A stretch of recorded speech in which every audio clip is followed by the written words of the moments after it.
bit more with specific concrete examples, just to give people an idea of like the types of processes that they could map and sort of the value that they can get from that. So let me pose you a question. So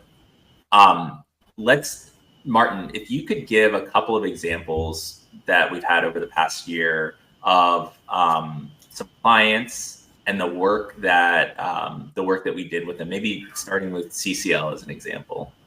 Sure, happy to. So CCL was a great example of an organization that recognized that they had just undergone a huge internal and external change related to COVID. And they recognized they had staffing changes and they had delivery changes. And there were so many things that were happening dynamically that they were reacting to rather than planning for.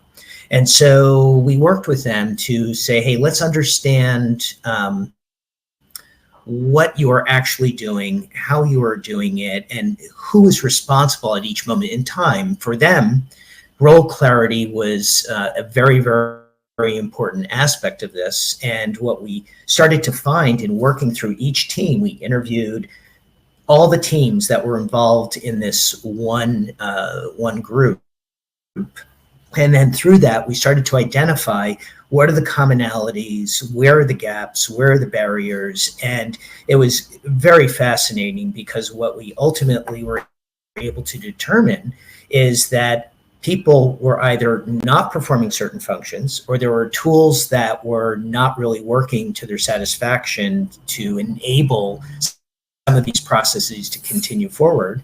In some cases, there were positions that were just missing. So there were gaps of people who would actually handle a specific process to move it forward, all of which created these barriers and enabling or requiring multiple people to work simultaneously on each of these processes at the same time. So huge duplication of effort and much frustration.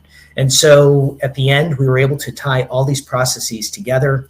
We were able to get group buy-in, which is the most important aspect of all of this. Because at the end of the day, you need to have people come to agreement to say, yes, we agree that this is what it should be and how it should function. And through that, we developed role clarifications. And those role clarifications, ultimately, these quick sheets of, hey, what is my job from day in and day out, became a wonderful training tool. And they did ultimately create several new positions. And they used this tool for new hires and I think ultimately served them well.